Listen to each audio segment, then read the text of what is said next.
All right, welcome to the Next Economy MBA Q&A with Facilitators, free intro from January 16th, 2024.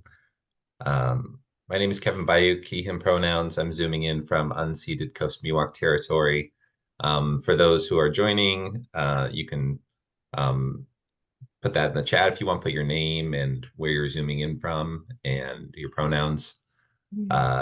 If you'd like. And I'm going to start by just sharing a little bit of background about the Next Economy MBA, and then we'll do a quick bit of intros from the facilitators who are here. And then there's a number of people who preceded questions. And so we'll take live questions and discussion with Heather and Sam and anybody else who joins. And then we'll look at the pre-seeded questions, and my guess is we'll be able to get through all of it today. Thanks for being here. Thanks for watching the recording, for those who are viewing the recording. So here's the introduction. So the current business as usual economy is not working. It's not working for life. There's a tragedy unfolding on Earth where there's 800 million people who are malnourished and hungry today, yesterday, and tomorrow. 900 million people, almost a billion people without adequate water supply. There's simultaneously, less than a dozen men who have as much wealth measured in the way the business as usual economy measures wealth as half the world's people.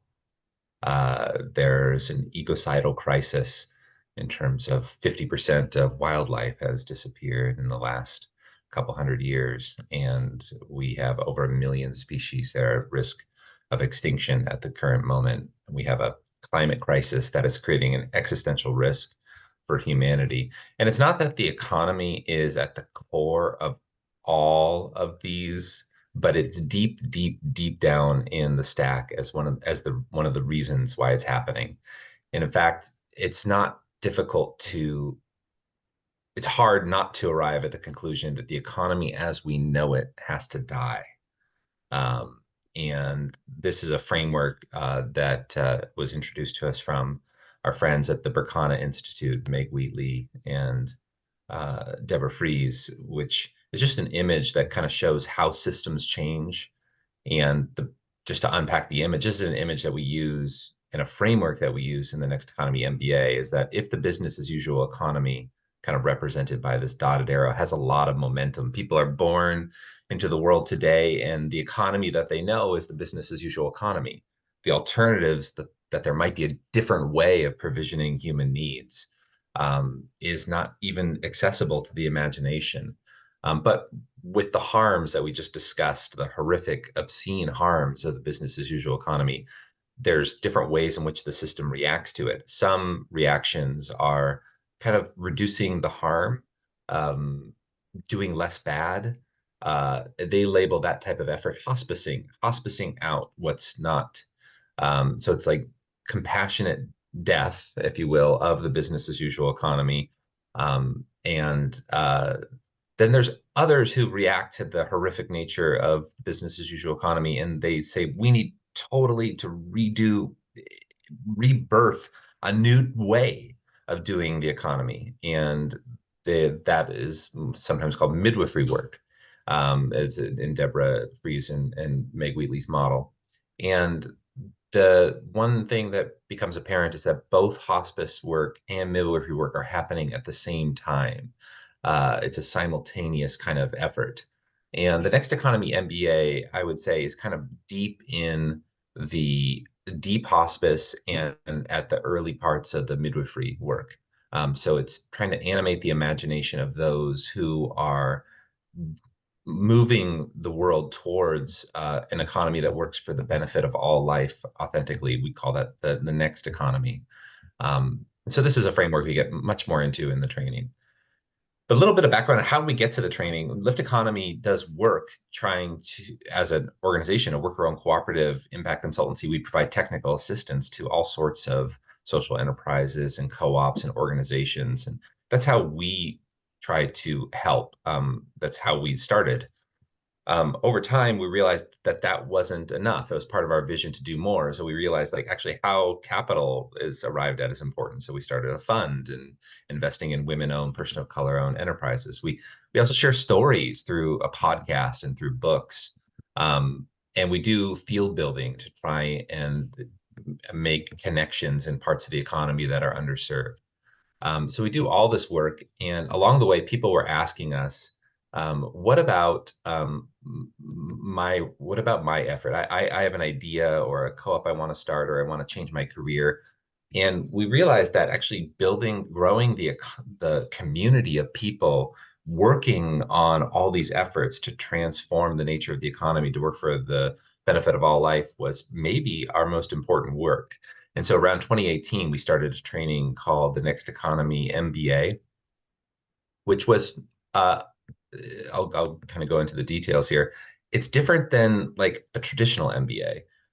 If a standard MBA is like management training for a corporation or a financial institution to kind of shape mid-level managements with mid-level managers with an emphasis on cost benefit analysis and so forth, and there are green MBAs, there's so-called sustainable MBAs, which provide a lot of the same training, but just for the outcome of orienting towards different roles and different types of corporations. We were kind of asking the question, and we were asked the question, where is like the training that covers things like regenerative finance or the gift economy or multi-stakeholder cooperatives or racial justice or nonviolent communication? Where is that training in the world of business or enterprise? And it didn't exist as far as we knew. So the Next Economy MBA is not an MBA like the standard or green or sustainable MBA. It's kind of all the things that we never found in any institutional MBA. It's the things that we think are important for helping grow this economy that works for the benefit of all life. So it's a 9-month learning experience. There's usually between 60 and 75 participants in a cohort. Even though it's 9 months, the intention is to have it be a lifelong community. Uh, and the people that sign up, about a third of them tend to be like entrepreneurs, like starting their own endeavor, their own enterprise, their own social enterprise, their own co-op, something new. Some of them know that someday in their life they want to start something, but they're not sure yet. They're not sure what they want to start, but they want to move in that direction and develop literacy and skills. Others are, I mentioned, in a career transition, and some are, there's a smattering of others who are maybe in school or investors or a variety of other roles in life. And we try and design the training for all of these. So you don't have to have a business idea to join the training. You don't have to be in a career transition to take part in the training. These are just some of the common kind of self-reported kind of identities that some of the people hold. Uh, these are some of the kind of like the benefits that people who partake kind of report in terms of what they get out of it, and what kind of benefits they found in it. The structure of the training, just kind of high level. Some of you asked questions about this preceded. There's like 3 different components. Sessions 1 through 6 is kind of like developing shared language about the business as usual economy and why it's broken and what the next economy would look like in practice. What are the principles, if you will, that would inform designing institutions for the next economy? And a quick kind of touch on what are the structures that we find in the next economy, things like multi-stakeholder cooperatives and perpetual purpose trusts, and the different types of enterprise structures and nonprofits and worker self-directed nonprofits, et cetera. Sessions 7 through 16 are kind of the nuts and bolts, if you will. It's how do you apply the principles of the next economy to designing a next economy organization, looking through the lens of vision, culture, strategy, operation, marketing, and sales. Some of those terms are kind of traditionally found in business as usual enterprise, but the idea is how do you grow an institution, an organization that delivers needed goods and services to your community in ways that animate your values for caring for life. And sessions 17 and 18 are kind of back to the big picture, systems change stuff. How do we apply the principles to transforming the system at large in the context around the economy? these are some of the session titles. There could be questions that you might have about these. We can come back to them. And I know this is a long preamble, but I just wanted to try and address some of the questions proactively. In the Next Economy MBA, you'll find a lot of it is case study heavy. Many of the examples of what's happening in the next economy are relatively unknown. There's many references and resources, hundreds, kind of a lifetime of learning. A lot of that's optional. There's open source templates that you can use to design your effort in the next economy if that's what you're doing.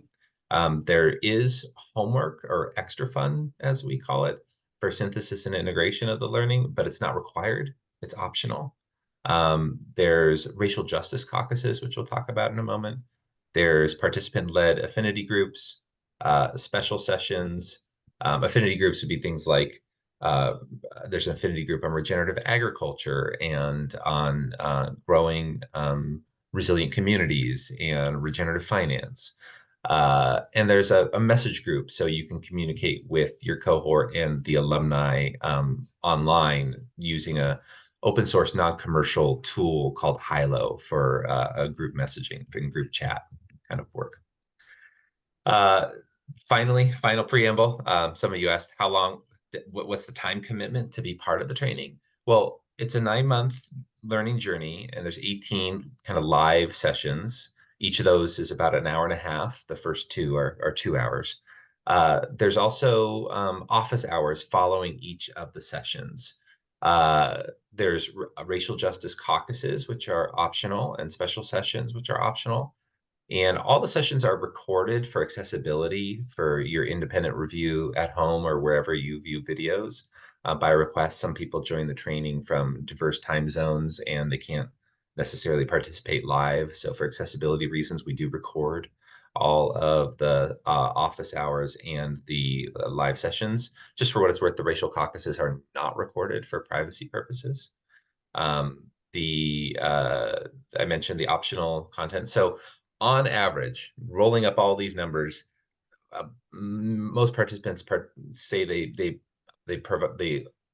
dedicate about 2 hours a week or so over the course of the 9 months, and much of that is optional. So you can kind of choose your own adventure in terms of participation. Okay, very long preamble, I know. I apologize. Thanks for managing the chat, Tadung and the team. Maybe we can go around and hear from the facilitators, just an introduction about yourself, and then we can probably hear from those who have gathered here because we have a small group today, this morning. Phoenix, do you want to kick it off and introduce yourself? Hi, everyone. Welcome to Next Economy. Yeah. Yay! So I'm Phoenix Soleil, worker owner, she, her pronouns, part of Lift Economy. And what I do is like, so there's what was wonderful about knowing about this world of the next economy is that there are actually a lot of solutions. There's a lot of processes. There are a lot of wonderful people who have been thinking very hard about how to make things different, how to create systems and processes that benefit all life. But then it's like, what about the human thing? How do you implement it? How do you get a worker owner co-op to make a decision when we've been taught to be hierarchical? And that's where I come in. Like, how do you handle conflict? How do you handle racial inequities, historical harm? How do you manage that? And how do you handle that and be sustainable? These are some of the things that I offer and support. And it's very exciting to me to be, because it's a group of people who are passionate, who want to live from their values, who are brave, and so it's been very inspiring to do this work. Sean? Thanks, Phoenix. Hi, everybody. Sean, Barry, he, him. I'm on Lenape land in the mid-Hudson Valley of New York, near Kingston. And I come to this training with a background in cooperatives and working with small next economy businesses. Started my first co-op in the 90s and have had the privilege of working with many cooperative teams and also just teams that are practicing some form of collective governance, which is a passion of mine.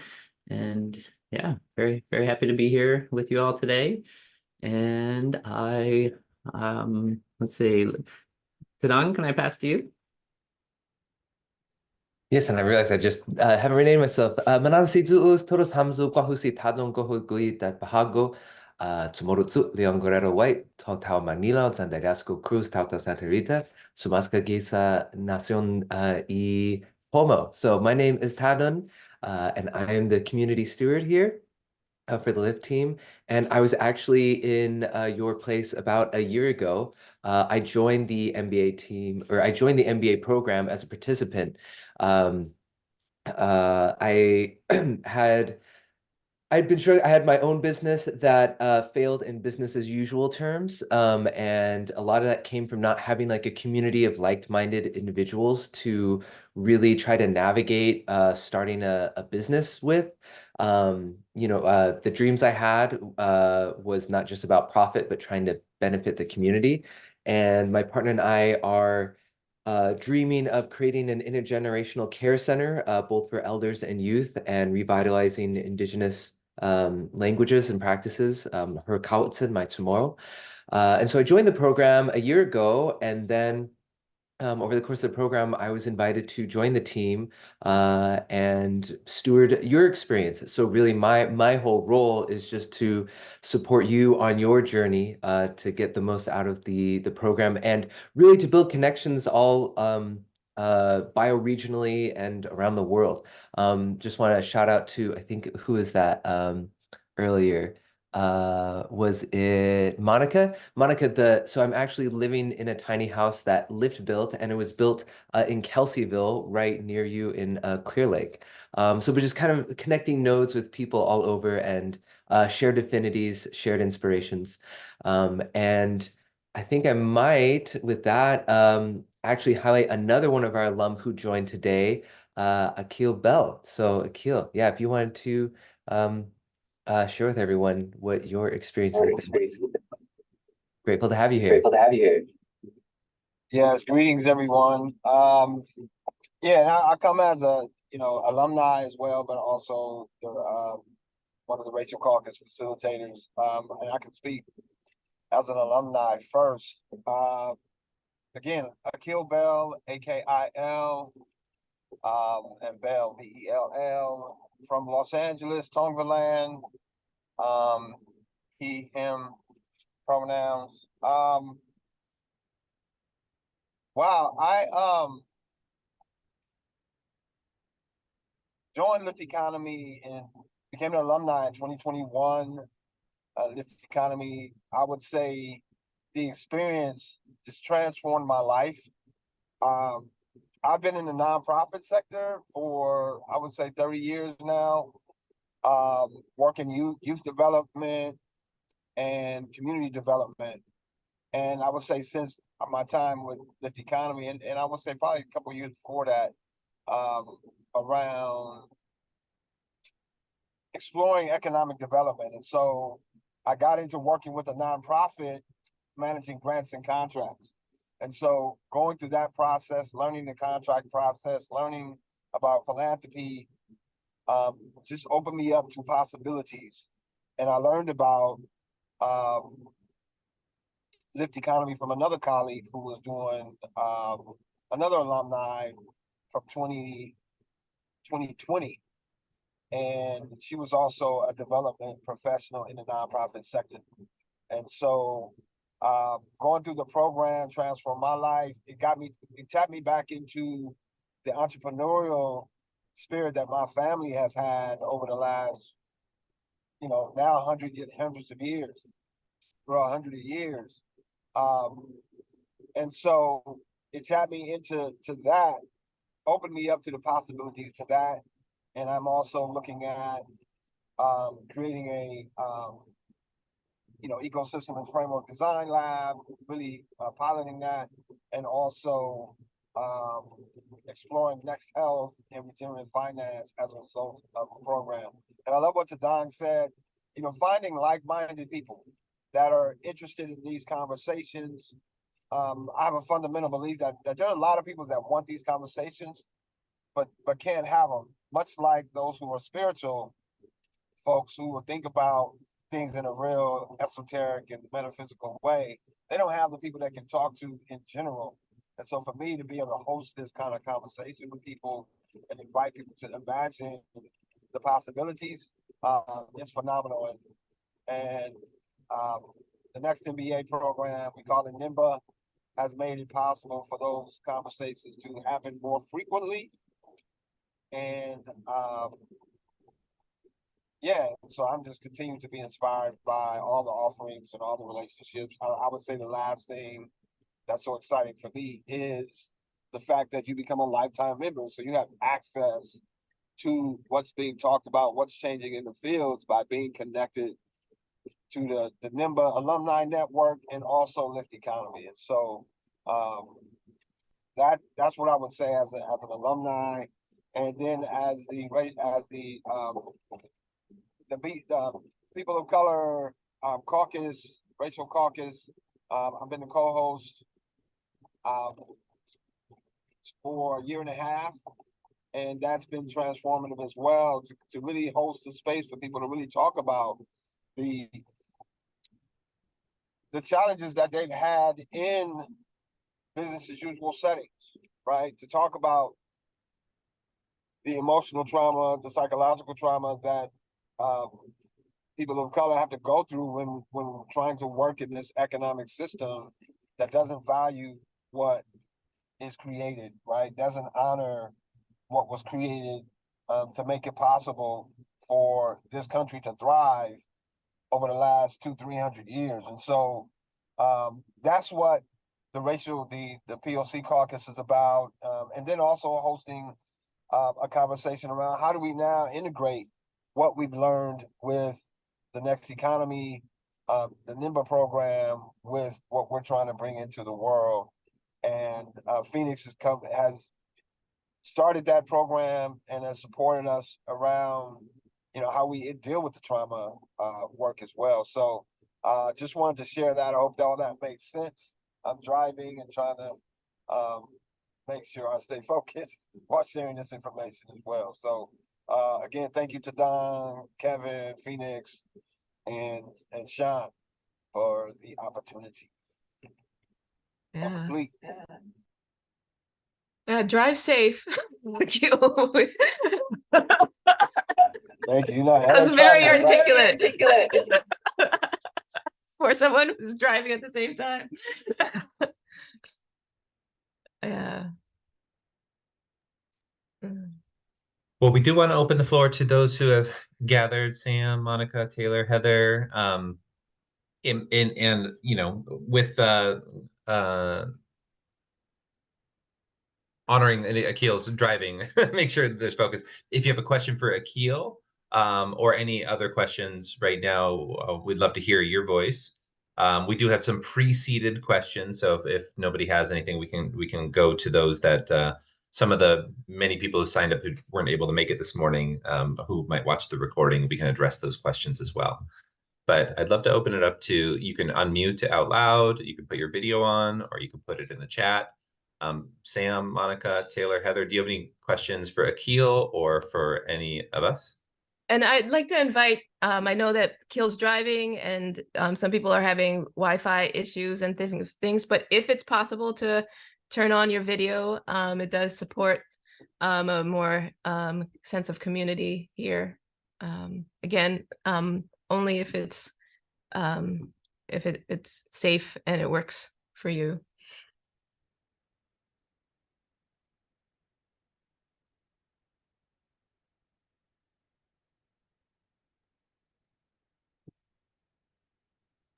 Thanks, Sam. Great to see you.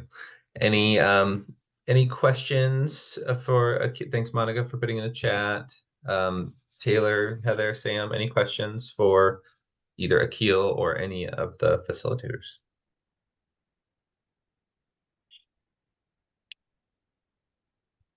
Not hearing any yet, and it's okay if they come up. Maybe we could start with one that was preceded. One more thing, Yeah, Kevin. please, Akil. The other thing I always think about after the fact when I'm in these conversations with you guys, the other thing for me was one day I was doing a walk. I have this practice where I walk 3 miles, 2 times a week, and I was listening to one of the recordings, and I think it was Kevin, or Sean. You know, there was the invitation to be a part of something that's being birthed, right? To be a part of a midwifery or a doulaing of this next economy movement. And so that really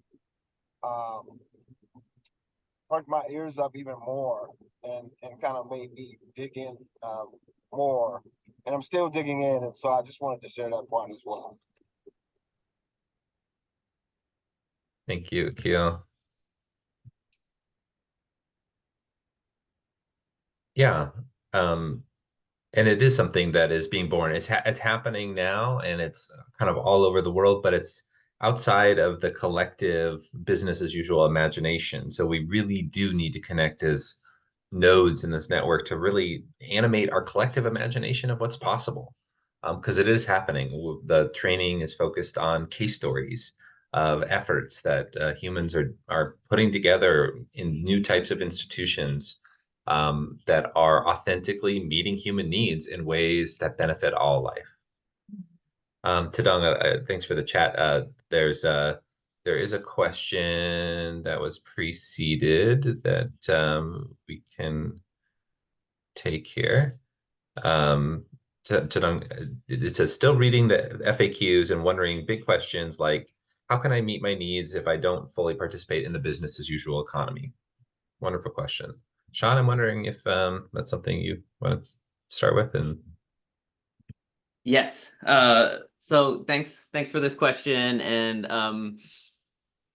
I don't have a specific answer because it is so case dependent, but I can share some thoughts. One, just being like, it's not necessarily easy or obvious. And so there's this creative exploration, like Kevin's saying. We try to ground the training in case stories of solutions that we see manifest around the world. And there's a invitation to imagine what it would be like if we implemented some of the solutions we're seeing in our areas or in our work. And it does take maybe a little bit of courage or creativity to think that way. But again, it's at least, you know, I personally find it very grounding and inspiring to say, hey, look at this team. They're doing this in their place. And this is some of the value they're getting out of it, rather than just talking about concepts and ideas and philosophies. Yeah, I can't say exactly how you know, the person asking this question, how they could meet their needs without participating fully in the business economy, business as usual economy. But we do frame the case story, the course, and particularly the case stories to feature examples. And then there's this imagination to translate. Hey, this solution that works in a certain sector, maybe how would you translate that principle or concept? And so that is, you know, Kevin showed at the beginning the foundation of the training. We do address principles. We have 10 principles we've identified from organizations that are doing this work. And so the idea is, instead of, you know, being really prescriptive of, say, well, first you know, incorporate a cooperative, and second you do this, and, you know, kind of a recipe. It's much more emergent than that. And so what we've done is identify these principles that we see common to many of the efforts, And then there's this, again, this invitation to, how, in your specific instance, how might you integrate one of these principles? For example, equitable ownership as a principle. And so you could be a for-profit corporation and not offering ownership, but you could include some decision-making, for example, or you could open up a pathway to ownership over time. So those are just maybe some examples, but definitely want to underline that this is not easy and obvious, and we're not going to just necessarily tell you, hey, just do 1, 2, 3. But this is, again, with convening the community, this is a fertile space to explore those concepts and do so with other people that have that same type of query. And I see, Phoenix, you have your hand raised. Can I pass to you? Yeah, I agree with everything you said, and I just want to add how helpful it is to not feel like you have to create the wheel, because the model, so that you're like, okay, that's how they did it. Okay, then I can look at my organization and think about because things are, like I said, it's like Sean said, it's like in the abstract, it's very hard to know. The other thing is that the other people in the training are, many of them are people who are entrepreneurs who have these businesses, or they're in nonprofits where they've applied some of these principles. So you're getting a cohort, and not just the cohort that signs up for the same year, but the alumni network, where you have a lot of people who are very deeply engaged in these questions. And I also wanted to name that what's great is that we're not trying to ignore business as usual world. We're actually trying to face it. And what I love is that you're learning about things like, you know, you're having to face some very difficult truths about the economy, but you're doing it in community. And you're looking about, okay, this is the reality of what it means to be a sustainable business. These are the spreadsheets. These are the legal issues. These are the things, but you're doing it with a community that cares about your values. And you're like, so it's like if you can imagine the business economy world is this wall, but you've got this whole group of people who are all like scraping and like breaking pieces of it. And you're doing that together so that the thing is tumbling down through the concerted effort of everyone with you and around you. Thanks, Phoenix. I would love to add, yeah. So I'm actually like, the place I'm standing in this current moment is an example of like alternatives to the business as usual. This is like a tiny house that Lyft built for like one of us to live in, and like right back there are solar panels, and I'm living on a farm. I've just moved in like last week, but I'm like living in a tiny house, like using solar and well water, and it has reduced my like housing costs by 80% just by like making this move. And I think that, just kind of echoing some of the things that have already been shared, what drew me so much to this program as a participant in the first place was simply that like it's so difficult, like with all the other MBAs, is like we're not even speaking the same language, you know, of like the goals and the hopes and dreams that I have. You know, it's like still just kind of like profit before anything else. And like with this, it's like, oh no, there's like so much more to life. And like really that crisis of belonging, and like feeling like I felt so isolated before. And with this, it's having a shared understanding and like a baseline where people, like everybody's trying to figure out like how to get their needs met and reduce the amount that they participate in the business as usual. And that was the thing that inspired me the most. It continues to inspire me, is seeing it's not just theoretical, it's not just aspirational. Like there are people like every single day, like meeting their needs, meeting their community's needs, and with like a dramatically reduced participation in the business as usual economy. Yeah, that's what's inspiring to me. It's like it's not only possible, like it already exists in so many different forms. So, and we get to build it together, like in real time. Thank you, Tarang, for modeling that. Did I mention everybody who takes the training gets a tiny home? No, I'm totally kidding. That was a joke. Anybody watching the recording, it's just a joke. But this idea of like Back now. there are ways that all these alternatives to meet needs and transitioning our lifestyles to meeting our strategies that are in alignment with our values, with an economy that works to the benefit of all life. Some of that stuff takes time, and like Sean said, it's all very positional and depends where you're at. And Tadang mentioned there's a community to hold us in that kind of individual and collective transition. So not simple stuff. Beautiful question, whoever posed that. There's another question, maybe kind of related, well, not ish. It's do you offer mentorship opportunities during the cohort and beyond? And I will maybe start on this one. I would say like, yes, we do. And it kind of depends on the type of support that's for mentorship opportunities. Actually, Akil has been a champion for helping us. We're still evolving. 2018, we've been offering this training for a few years now, and we're still trying to add to what we can offer. During a cohort, I will very regularly have one-on-one meetings with cohort members on a case-by-case basis according to their needs for mentorship. Other facilitators do as well. I do that with alumni as well, especially at critical junctures in their journey as they're developing a new offering or they have a very particular thing that they're working on.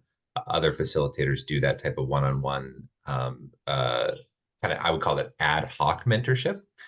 We do have fee for service consulting, so it's not uncommon for alumni to be developing their institution and then to hire Lyft as an organization to provide that type of technical support, and that's like a form of mentorship, and so that has happened a number of times.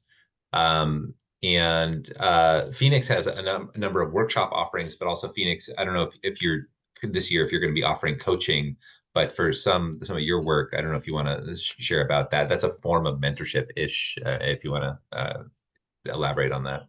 Yeah, I have my culture offerings, and it's about how do you put this into practice with people? How do you explain how do you that you want to do things differently and have a very engaged conversation about it with someone where you're and how do you handle conflicts that happen when you're trying to do something like this? Startups, it can be very stressful. You're moving against you're going against the stream. And how do you have conversations about sustainability when you've thrown out the business as usual script? So we have so some of my workshops are about like how do you just handle the ups and downs, the day-to-day ups and downs of doing this? Because when you're in these communities, it's not a typical job. Your heart is in it.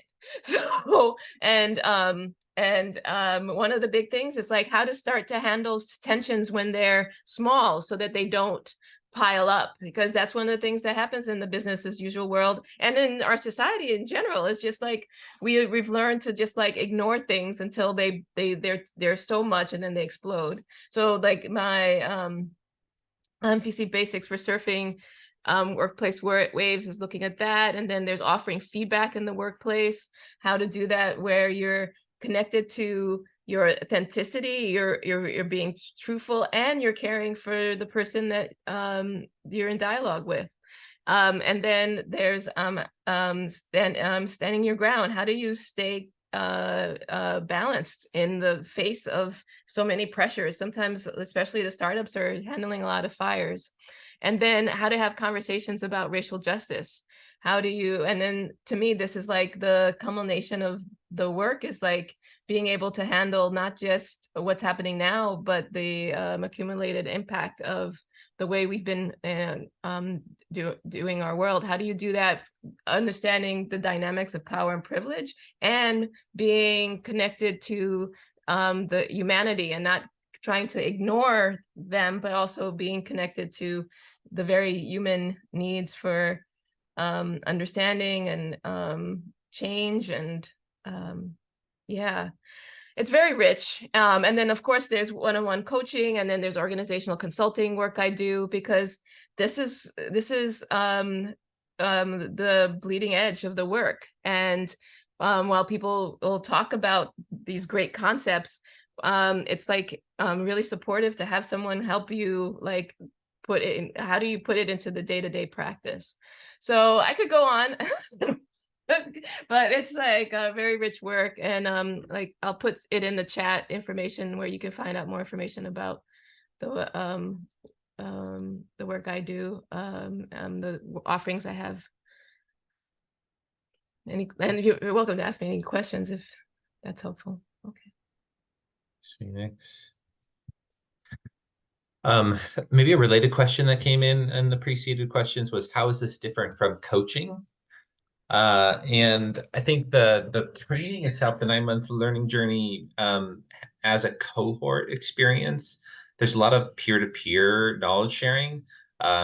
It's extraordinary common in the live facilitated sessions. We have breakouts regularly where people communicate with other people in the cohort to work on hypotheticals or develop learning around their individual efforts, for starting something new or growing an existing organization or living into their dreams. And the connecting with others makes it, I think, a little bit different than coaching. I think the templates that are offered, and the kind of the resources and references also a little bit different than most coaching engagements. So the group experience, the structure of the content. So there is, we do use participant feedback to in real time kind of adapt to the structure, but there is a basic kind of skeletal structure of those 18 sessions that recurs. It does get upgraded, and it is adaptive, but it has a kind of a particular arc, and I think that's maybe different than a lot of coaching endeavors. I'm curious, Sean, Tadang, or Phoenix, if there's other things that you would say make it different from coaching, or if you would draw that distinction. Or Phoenix, you want to jump in? I think it's different from coaching. One is because there's I think it's affordable, more affordable for more people. I mean, this is one of the reasons we created it. We were like, we wanted to be able to have more impact on, to have more people get to avail themselves of these offerings. I mean, and so they get to do that. And then, but the thing that they get that's a plus that they wouldn't get in coaching is the community, where you have a person that you could call up. You create relationships with someone else doing something similar to you, and that's gold, to have that. So it does require a bit more of sweat equity so, on your part, but it's also that it's like coaching is very centered on what you need and what's going on in that situation. But this course is kind of like a it's an overview of all the different aspects, because someone might come to me for like a mediation issue, but then you come into this 9-month journey and you're looking at operations, and you're looking at marketing, and you're looking at the legal entity issue, and you're looking at how to bring in I'm blanking right now on what I was going to say, but so it's just like you're going, like I said, you're going through the whole thing, so you're seeing a whole comprehensive whole. So that you need 4 of us to come in and coach you to get that kind of breadth. And so we decided, why don't we bring 65 of you to us, and And that actually reminds me of another question. Someone asked about how much time to put in. Because of this, a lot of times what people talk about is, oh my God, there's so much. I like, how do I ever learn all of this? And that's why we have the lifetime membership. And that's why, you know, there is a certificate of completion, and we have requirements for that, like completing the extra fun offerings. However, our goal is to get you to use this stuff. It's not to give you an A or a D or an F. It's to get you to understand it. And so we understand that there's pressures, time pressures coming from the scarcity, the world, and the economic pressures. So we want to encourage you to take as much as you can, and to know that it's a lifelong process of engaging with this work, engaging with this community. And we want your engagement, and we want a lifelong engagement, because you're part of a movement to make this next economy more of a reality. So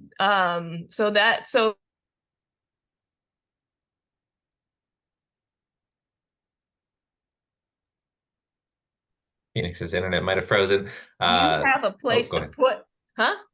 Sorry, you froze for just a second, but Oh, please continue that thought. if you already have a passion for this, you have this place to put that passion, and you are going to be met with all of these resources. And so we want you to self-manage how much you can handle, so that you're doing it for the rest of your life. All right, thanks, Phoenix. Sean, Tarang, anything to add? I think it was well answered of how we're different than coaching, but maybe I'll share how we're maybe similar to coaching, because that didn't come out. We do have a session 6 on life design. So really centering the participants in themselves, and, you know, why are you a beautiful human on Earth right now, and what wonderful things might you be up to, before we go into visioning for an organization or a career or even just a role, etc. So in that sense, that does look like maybe coaching. Also, just the format's very responsive to questions. So if you have a particular question, you can just ask that during the session.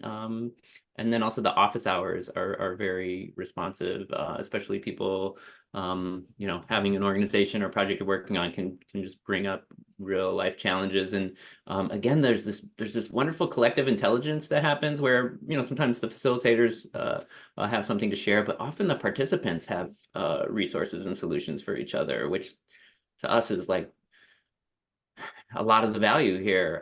So it can almost look like group support more than coaching per se. But I figured I'd just mention those to say that those are some of the benefits you might get out of coaching that would also get out of this training. Back to you, Kevin, for anything else?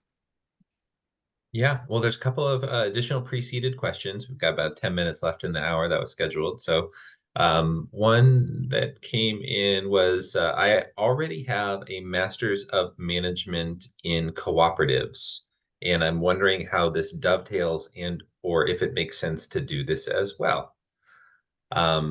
Great question. Not knowing enough about the program, the Master's in Cooperative Management that the person who wrote that has already taken, I can make some guesses that there probably is some overlap. We looked at earlier, we kind of did the arc of the training. The first 6 sessions is kind of both the critique of the business as usual economy, and then looking at the principles of next economy organizations. And you'll see in those principles, I'll just kind of highlight what those principles are. You'll see there is, you know, diverse and inclusive ownership, equitable and democratic culture. These two in particular are very common in cooperatives. And so the expression of those principles are things that you would find in cooperatives. And if you took a master's training in cooperative management, I would be surprised if how these two principles get expressed in a cooperative, if there might be overlap in terms of what you might have studied there. But you could see there's 8 other principles that we have that maybe principle 9 overlaps a little bit with co-ops, supporting co-ops, but this is actually looking at a broader movement beyond just co-ops. So if you look at the Rochdale cooperative principles and you look at Next Economy enterprise principles, they're different. I would say that the Next Economy enterprise principles in some ways is a superset of the cooperative principles. And so there are things that are part of this training that are probably unlike what you might have experienced. But I'm guessing, because I don't know enough about, for the person who put that question, and what the Masters in Management in Cooperatives contained. But there could be overlap.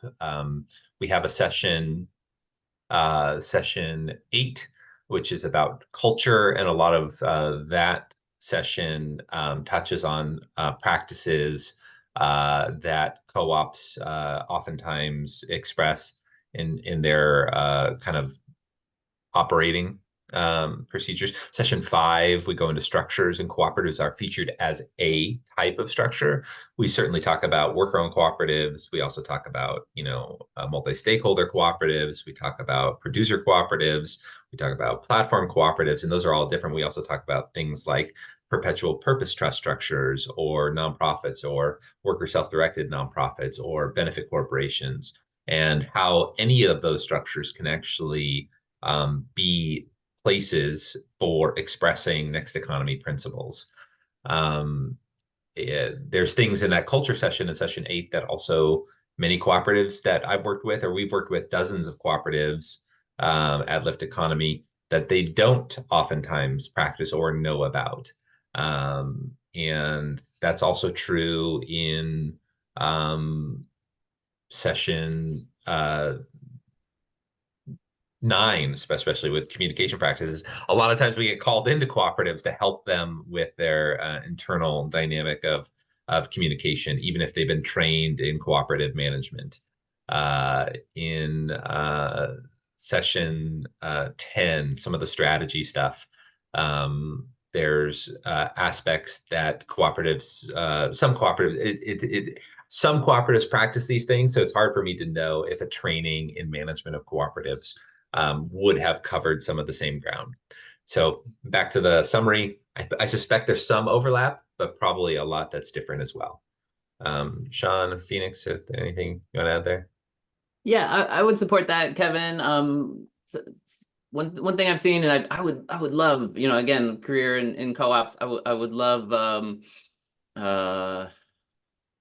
to think that training is really complete. One thing I've seen in co-op sectors is they can be similar to just sectors in general. They can be kind of narrow, of just looking at the co-op field, which is actually quite robust internationally, even though it's fairly nascent in the United States.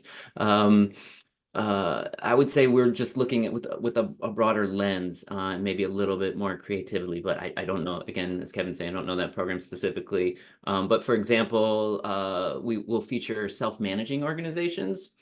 So while I think democratic ownership is really important, if you're in a self-managing organization where you can set your own job description, your own salary, make all your decisions, maybe it's not as important to be an owner because you have agency. So there's ways that we look at things that cooperatives are a strategy to meet, but then there's other strategies to meet those needs. So that's what I would just add to that response.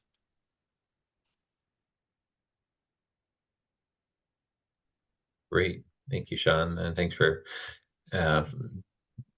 putting a link in there for what might have been that training. So again, if any of we have one more question that was preceded, or actually not necessarily a question. Let's see, Heather, if there's any questions that came for you about, I read your comment that you're developing an agro-educational skill-based program in Ecuador and looking for a type of program that might inform how write about impacting poverty and creating sustainable communities. If there's any questions that came up for you, be happy to address them in our last little bit here. And if not, that's okay. No, I'm very curious about this for our organization is moving from, we started a not-for-profit here with educational system.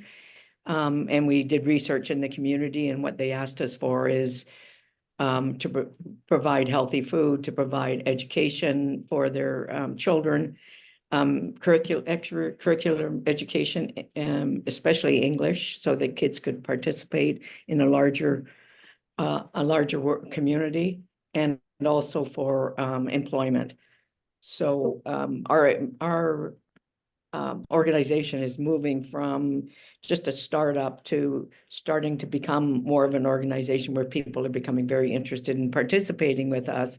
And I didn't really know how to move us into an organization that actually brings in principles that could guide us, a kind of a structure that could guide us through this, the change that we're going to make over the next year in developing this organization.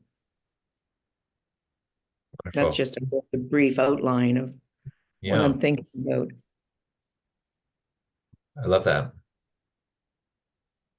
And yeah, sometimes when we're in that stage of, incorporating community feedback and kind of designing an organization to honor the feedback, it can be really helpful to have those case stories of like what's happened in other places to like, oh yeah, that actually connects to what we heard from the community, but I didn't know that that was even possible. Like those are the types of things that we see sparking the imagination to really develop an organization that authentically honors all the different stakeholders of who's involved. Yeah, I think it's important because the community here that we're working with is a communa, and they have invited us to be part of the communa. And I really don't know how to be part of that communa in a real way. Mm-hmm. Yeah. I know how to, some of the things they need and some of the help they need, and et cetera, but to actually participate in a communa. Yeah. Thanks for the humility of acknowledging that's something that you want to learn. Yeah. Yeah. And that is something that other people have talked about is how do they make sure that when they're trying to address change, that they're not creating harm, or how do they do it with more nuance and empathy? That is something that other people have. Yeah, it's really important because we bring so much prejudice with us from Canada, and that prejudice is it's taken me the last 3 years just to surface that prejudice and realize what it does to what it does between me and other people. And I'm feeling it again in terms of joining this co-op and how it will surface, and to make sure that instead of coming down on things, how do we participate in things? Well put. Yeah, well put. And also another way you won't be alone is that we have a lot of, well, not a lot, but we have quite a significant population from international over the years that we've done the MBA from all over the world, because it is an unusual program. And so we've definitely had people from Central and South America. I was just interested. How could I read more about what you're doing? I've listened to a number of podcasts, but to just read more about what you're doing as a group.